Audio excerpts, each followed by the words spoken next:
A contratação mais histórica que o Florentino Pérez, presidente do Real Madrid, já fez. Vídeo do canal Kick Dogs, quando um traidor vestido de branco voltou ao Camp Nou.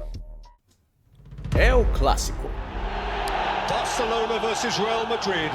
É uma das maiores e mais intensas rivalidades do futebol mundial. Blancos, colores, o destino dos campeones. Blancos, colores, o destino dos campeones. Chorões de Madrid.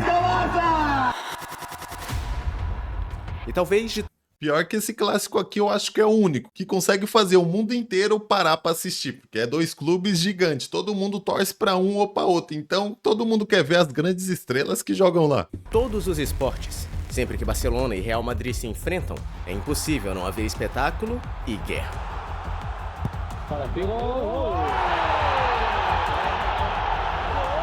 Ele era o número 1 del mundo. Esses dois times parecem se odiar profundamente. Jogadores, treinadores e principalmente os torcedores. Porque é o clássico. É, o couro come. Essa rivalidade aumentou ainda mais nesses últimos tempos, com o Messi de um lado e Cristiano Ronaldo de outro, que quebravam recordes atrás de recordes, então deixava até esses dois clubes com mais evidência ainda. Não é apenas uma partida de futebol, é uma batalha entre duas identidades. O Barcelona representa o orgulho, a independência e a resistência da Catalunha. Já o Real Madrid, há muito tempo, simboliza o poder e a autoridade central da Espanha. Com o passar dos anos, essa rivalidade só ficou mais intensa. E uma das regras não escritas é clara: Nossa. nunca troque de lado. Principalmente se você for o melhor jogador e capitão do seu clube. Mas um certo português pareceu ignorar essa regra e acabou se transformando em vilão pelo resto da vida. Luís Figo foi um dos melhores jogadores do mundo nos anos 90. Depois de deixar Portugal, ele chegou ao Barcelona em 1995, onde realmente se consagrou como um craque de classe mundial. Ali, jogou ao lado de lendas como Ronaldo, Rivaldo e Patrick Kluivert, evoluindo rápido e se tornando Nossa, isso daqui também tava uma apelação, hein? Figo, Ronaldo, você tá doido? Era só a bola chegar no pé desses craques que os caras resolviam. um dos principais nomes do time. Com Figo em campo, o Barça conquistou 2 títulos consecutivos da La Liga e a Copa del Rey em 1998. Ele também ajudou o clube a levantar taças europeias, como a Recopa Europeia e a Supercopa da UEFA em 1997. O carinho era tanto que, poucos anos após sua chegada, Figo se tornou um dos capitães da equipe. Um feito e tanto, considerando que era estrangeiro e não tinha passado pela base. Mas isso não importava. Todos amavam Figo. Tanto que ele chegou a ser o capitão do time justamente contra o Real Madrid em pleno ano 2000. Aqui pro cara ser um capitão do Real Madrid, do Barcelona, ele tem que ser muito respeitado e tá fazendo por onde? E tá jogando muita bola, que era o que o Figo tava fazendo nessa época. O melhor jogador do elenco e capitão do Barça. A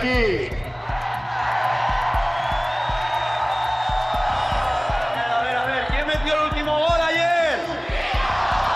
No pares, Figo, Figo, no pares, Figo, Figo, no pares, Figo, Figo, no pares, Figo, Figo. E a torcida do Barça amava ele, hein? Os fãs mal sabiam que aquele seria o último clássico de Figo, vestindo a camisa do Barcelona. Naquela época, o clube vivia uma fase conturbada nos bastidores. Apesar dos troféus e da glória em campo, internamente, o ambiente estava longe de ser estável. A gestão de Josep Luis Núñez, antes vista como firme e visionária, começava a desmoronar sob o peso das polêmicas. As tensões entre a diretoria e os jogadores aumentavam, enquanto disputas contratuais, má gestão e falhas de comunicação viravam manchetes constantes. Foi nesse cenário turbulento que, no verão de 2000, Luís Figo se viu no centro de uma conspiração arquitetada por Florentino Pérez.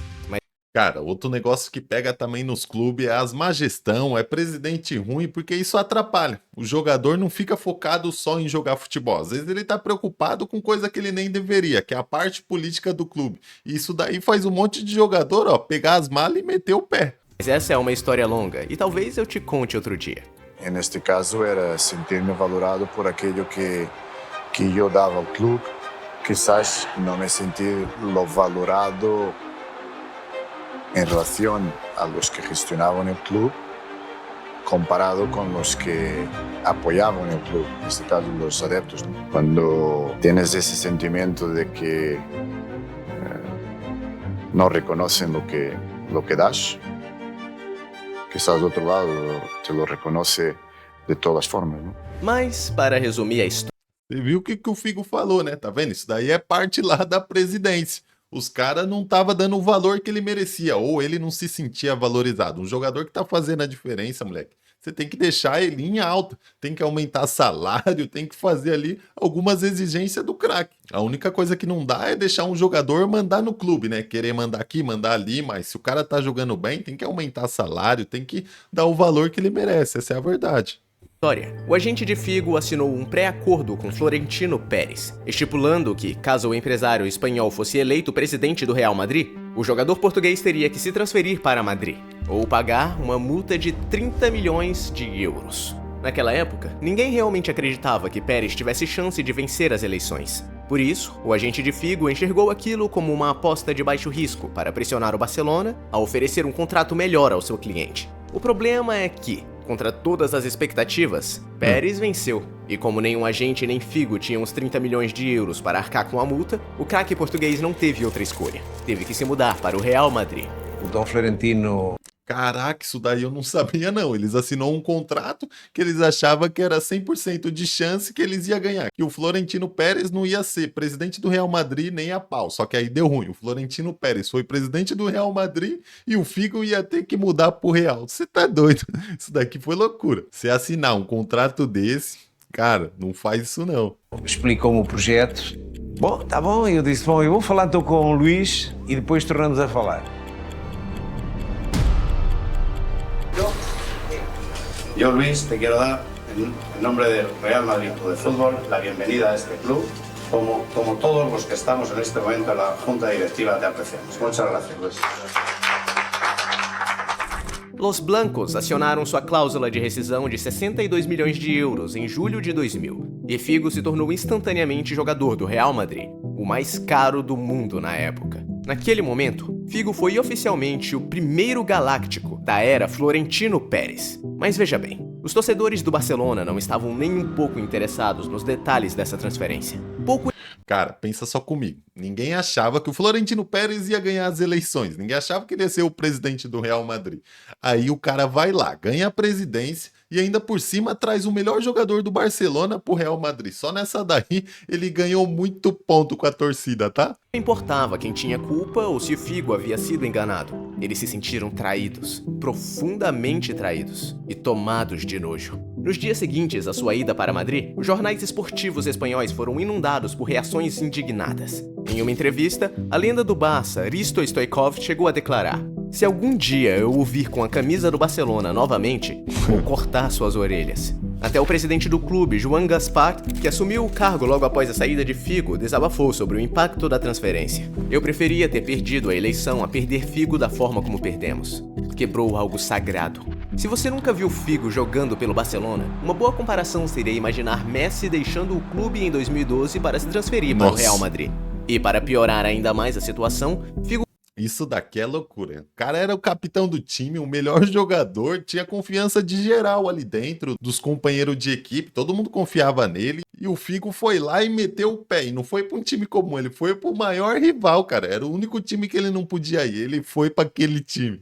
Conquistou a bola de ouro pelo Real Madrid, embora todos soubessem que ele recebeu o prêmio pelos feitos no Barcelona. Como era de se esperar, a torcida do Barça virou-se completamente contra ele, e não perdeu a oportunidade de demonstrar seu descontentamento sempre que o traidor retornava ao Camp Nou. A preparação para o retorno de Figo ao estádio foi algo nunca visto antes no futebol. Os jornais o chamavam de traidor, e cartazes com seu rosto desfigurado tomavam as ruas de Barcelona. Todos sabiam o que estava por vir. E ainda assim, Figo teve que entrar na Cova dos Leões.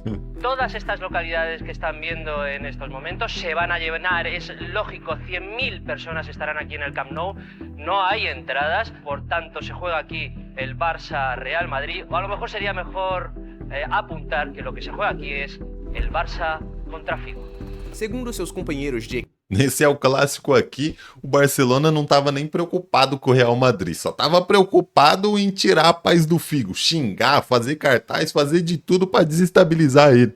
Equipe da época, Figo estava diferente, quieto, mais frio do que o habitual. Mal falava durante os treinamentos, mantendo a cabeça baixa e focado a cada exercício e a cada instrução tática.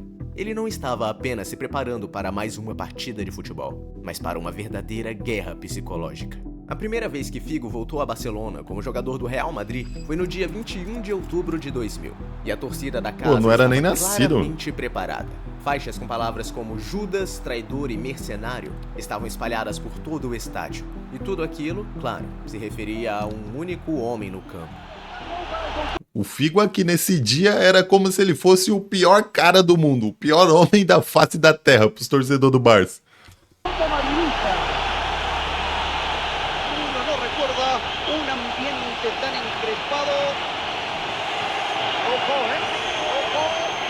Alfredo, que esto puede explotar en cualquier momento,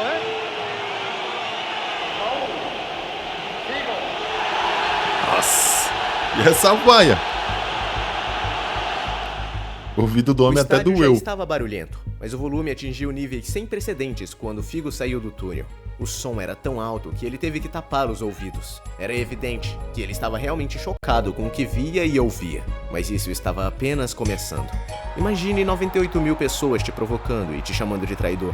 Cada vez que tocava na bola, o barulho no estádio se tornava ainda mais ensurdecedor. Mas isso não o impediu de driblar, criar e hipnotizar um time pelo qual ele havia ido à guerra. Afinal, esse era o melhor jogador do mundo. Mas veja bem, os torcedores da casa não se contentavam em gritar insultos sempre que Figo tocava na bola. Eles jogavam tudo o que conseguiam alcançar. Garrafas, isqueiros, laranjas e até celulares. Sim, os fãs estavam lançando seus próprios celulares em direção a Figo. Era o tamanho do ódio que sentiam por ele. A situação estava... Os torcedores não estavam nem aí se perdia celular, o que eles iam perder. Eles só queriam atingir o Figo. Pô, imagina lá, o jogador tá jogando bola, você taca seu celular pra tentar acertar o cara. Você fica sem celular, mas se acertar nele, já era. Valeu a pena. Tava assim a mente do torcedor do Barcelona. Estava tão tensa que Figo, que havia sido designado como cobrador de escanteios do Real Madrid, evitou todos os escanteios naquele dia, com medo do que os torcedores poderiam fazer caso ele se aproximasse demais. O jogo terminou 2-0 a favor do Barcelona, e Florentino Pérez culpou a atmosfera pelo resultado, dizendo que isso afetou todos os jogadores.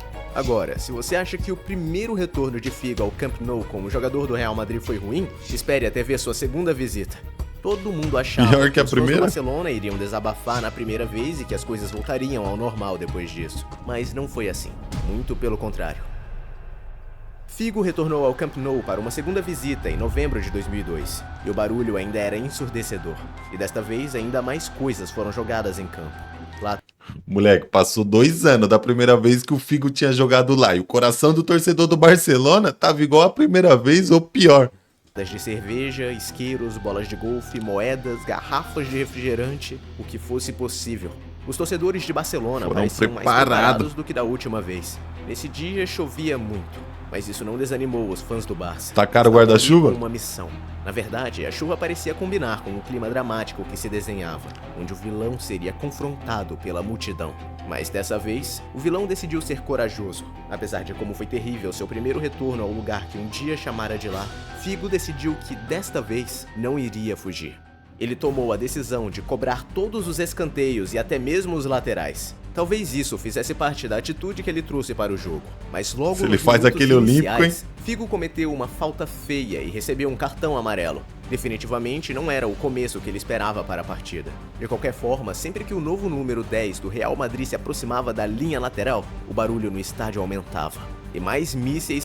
O jogador também tem que ir com a mente blindada, porque senão você entra querendo mostrar, querendo fazer de tudo, e aí acontece já o que aconteceu com o Figo. No começo do jogo já tomou um amarelo e dependendo ele pode ser até expulso, porque você tá sem cabeça, só quer mostrar pra torcida e tentar calar a boca deles.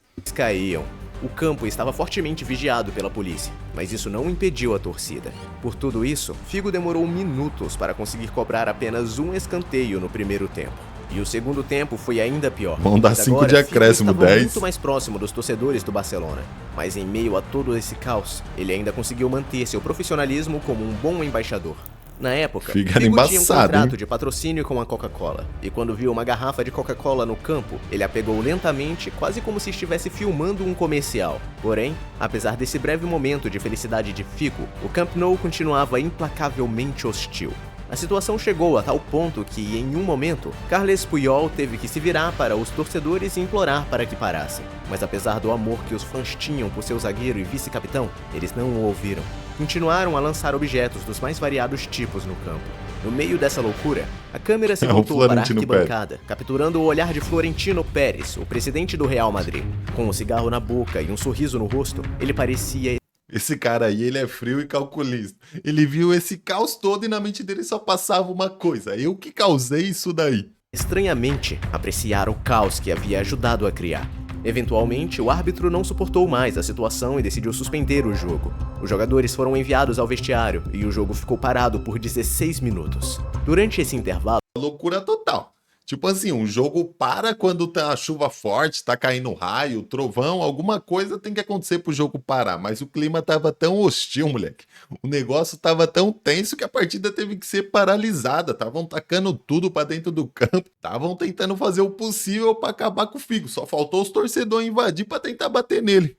o cinegrafista começou a mostrar todos os objetos que haviam sido tanto lançados de em coisa. Figo. Quando a câmera se aproximou da bandeirinha de escanteio, vimos isqueiros, latas de cerveja, garrafas de uísque e, em uma cena realmente chocante, uma cabeça de porco. Nossa. Como alguém conseguiu contrabandear isso pra dentro do estádio, ninguém sabe. Mas essa Isso daí tava tipo aquele clássico lá do Paulistão que teve, a final do campeonato, Palmeiras e Corinthians jogando, levaram uma cabeça de porco. Como os caras conseguem entrar no estádio com isso? Você vai assistir um jogo de futebol, tá todo mundo te revistando, olha tudo, não deixa você passar com quase nada. E eles entram com cabeça de porco? imagem se tornou um marco na rivalidade Será clássica. que era o entre quê? os Iam dois fazer clubes. feijoada? Ela representou como o amor e a Vai admiração saber. por um jogador podem se transformar rapidamente em ódio e desprezo quando ele muda de lado. Essa cena também serviu como um recado sutil para outros jogadores que pensassem em fazer algo semelhante no futuro.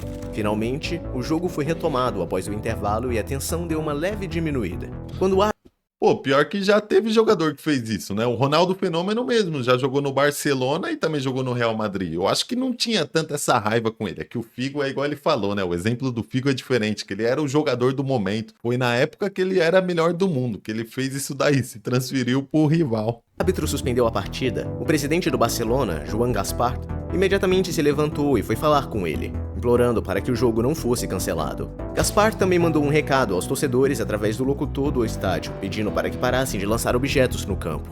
E, de fato, os objetos pararam de cair, mas o barulho e a hostilidade continuaram. Graças ao trabalho dos árbitros, seguranças e policiais, o jogo conseguiu prosseguir com algum grau de normalidade até o fim. O jogo terminou sem gols, e de certa forma parecia apropriado que não houvesse gols para desviar a atenção da maior reação já vista ao retorno de um ex-jogador na história do futebol. Após o apito final, o presidente do Barcelona acusou Figo de provocar os torcedores da casa de alguma forma, enquanto o técnico Luís Van Gaal afirmou que o Vixe, atacante era o Van português Gaal. deveria ter sido expulso. Mas Figo não se calou. Na entrevista pós-jogo, ele rebateu ambos. Disse que não tinha certeza se o presidente estava brincando ou não e se surpreendeu ao ver Van Gaal falar sobre ele publicamente, considerando que o técnico nunca havia feito isso durante os 2 anos e meio em que estiveram juntos no Barcelona. Figo ainda destacou que havia salvado a pele do treinador em várias ocasiões. Figo já era conhecido por sua personalidade forte, mas estava claro que aquela experiência o fez se tornar ainda mais durão. Sua atitude após essa transferência serviu como um alerta.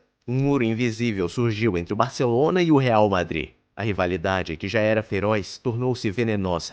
A ideia de uma transferência direta entre os dois clubes se tornou quase impensável. Nenhum jogador queria enfrentar o tipo de ódio que Figo suportou. E nenhum presidente de clube queria ser o responsável por reacender esse fogo. Na verdade, até hoje, Figo Guardiola? continua sendo o último jogador de alto nível a fazer uma transferência direta do Barça para o Madrid. O trauma dessa transferência deixou uma cicatriz profunda, não apenas nos dois clubes, mas no futebol espanhol como um todo.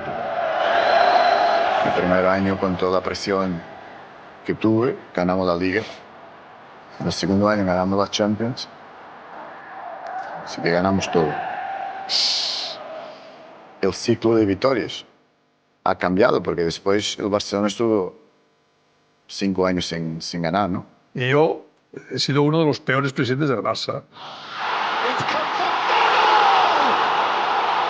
Luis Figo brings Barcelona hearts all over again. Caraca, que vídeo brabo, hein? Tá maluco? O Kiki Docs manda demais. Vou te falar um negócio. Se o cara é o craque do Barcelona, ele não pode pensar em ir pro Real Madrid nunca. Porque senão o clima fica igual ficou com o Luís Figo. Só que pro Figo essa troca ainda deu bom, né? Porque depois que ele saiu do Barcelona, o Barça ficou um tempo sem ganhar e no Real Madrid também ele conseguiu fazer história, porque ganhou Champions League e ganhou vários títulos. Rapaziada, se vocês gostaram aí desse react, curte, comenta, se inscreve no canal, vão me dar aquela força enorme, tamo junto e até o próximo react.